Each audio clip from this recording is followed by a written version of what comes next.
Então ontem a gente terminou fazendo a leitura daqueles dois textos, onde nós tivemos exemplos de textos seguindo o modelo descritivo e narrativo, né? Fortemente descritivo e narrativo, e de um texto dissertativo, onde nós tínhamos então as premissas de uma posição que depois é defendida utilizando exemplos mais ou menos descritivos. E a gente viu, principalmente no primeiro texto, o poder da descrição, né? Como ela descrevendo muito bem o ambiente onde ocorre a história, uma história emocionante, uma tragédia, né? Uma história forte, mas como a força da descrição das imagens é importante para atrair a atenção da gente e para criar um vínculo com a história. Muito bem, o pedaço desse artigo que a gente vai ver mostra que o grande problema que a gente vem enfrentando é o uso excessivo do modelo dissertativo para qualquer coisa que a gente faça. A narrativa talvez seja uma coisa difícil da gente fazer por escrito, apesar de termos uma experiência muito grande no modelo narrativo verbal. Tá? Todo mundo conta histórias. Você senta na mesa do bar, a primeira coisa que você faz é contar uma história. Você termina de ler um livro, a primeira coisa que você faz é contar essa história para alguém. A coisa de caracterizar os personagens, de descrever, a gente tem muita experiência nisso. Só que na hora que a gente vai colocar alguma coisa no papel, é impressionante como isso desaparece e vem só as nossas opiniões e a gente só quer colocar o que eu acho, por que isso, por que aquilo. Ainda que atualmente o modelo dissertativo esteja contaminando o nosso discurso também. Tá? Então, se nós lêssemos mais dos textos que eu pedi para vocês escreverem ontem sobre vocês mesmos, vocês veriam que teria um monte de gente dando opinião sobre si próprio, ao invés de descrever a si próprio. Tem alguns escritores e pesquisadores estudando isso. Isso está provavelmente relacionado com hábitos de leitura que nós estamos desenvolvendo. Ou seja, a gente lê alguma coisa em busca não da informação nova que aquele texto pode dar para a gente, mas de alguma informação que confirme um preconceito nosso, um pré-conceito nosso.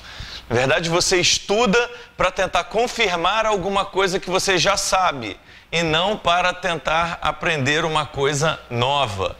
É como se fosse uma coisa de vaidade, né? Se eu ler alguma coisa nova, significa que eu não sabia alguma coisa antes. Então você lê, na verdade, para confirmar, e você continua cada vez o quê? Sabendo menos, sabendo só uma coisa que você já sabia. Isso a gente vê como? Na maneira como as pessoas interpretam os textos. Na verdade, existe um excesso de interpretação de texto. Todo mundo acha que todos os textos têm que ser interpretados, e isso não é verdade. Aquele texto narrativo de ontem não tem nada para você interpretar nele. Tudo que você precisa saber sobre o texto está escrito no texto.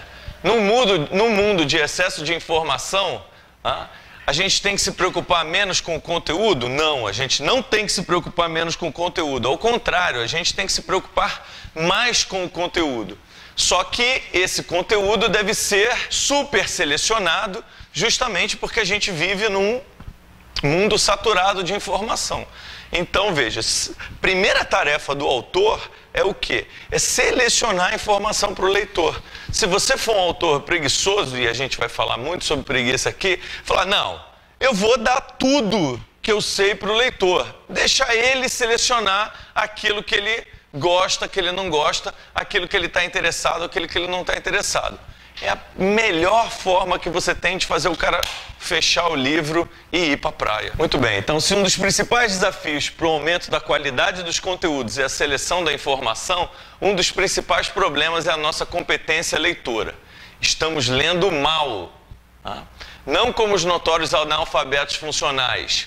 Na verdade, o nosso problema é o oposto. Não é que não sabemos interpretar, é que interpretamos demais. Um bom texto, coeso, preciso, permite várias leituras, mas não várias interpretações. E a gente vai ver a diferença entre as duas coisas. Um bom texto permite várias continuações, não várias interpretações. Interpretações são possíveis desde que sejam obedecidas informações nucleares de um texto, como o que, quando, onde e como. Como jurados tendenciosos, lemos um conto e aumentamos um ponto, né? Aumentamos muitos pontos, interpretando mais do que o texto permite e do que o autor gostaria. Acabamos por criar nossa própria história ao invés de nos atermos à história do autor. Qual a diferença entre um texto bom permite várias continuações e várias interpretações?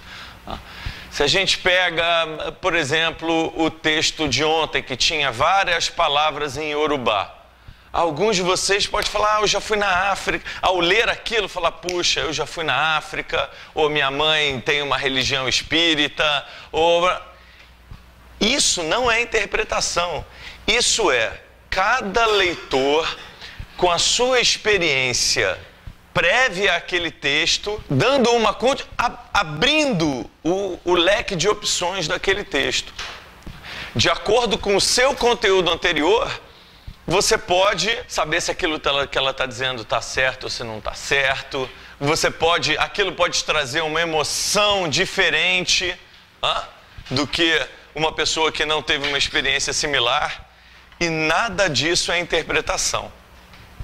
Então, se um texto é bem descritivo, se ele está bem descrito principalmente, se a história, o momento narrativo está corretamente identificado, o antes, o durante e o depois, que na verdade, principalmente no narrativo, é o começo, a situação inicial, o desenvolvimento e a conclusão. Se isso tudo está bem escrito, você então pode ter diferentes experiências com aquele texto. E cada um aqui, provavelmente com um texto forte como aquele de ontem, ou mesmo com um texto dissertativo, onde falava de relações entre homens e mulheres, de acordo com as relações que vocês já tiveram com namorados e namoradas, aqueles textos vão trazer impressões diferentes em cada um de vocês, o que não são interpretações diferentes. Então, se a Ana Maria Gonçalves diz, essa história aconteceu na África, isso não é um eufemismo para países subdesenvolvidos. Não, isso foi na África. Isso não quer dizer países que têm... Não, você não precisa interpretar, ela está dizendo, foi na África. Não existe uma abertura para uma interpretação.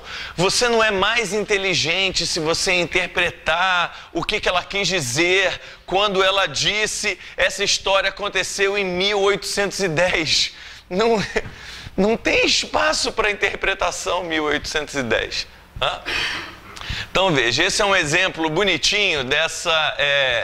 esquizofrenia, ou seja, de como muitas vezes o nosso sentimento com relação a um texto pode se confundir com a interpretação dele.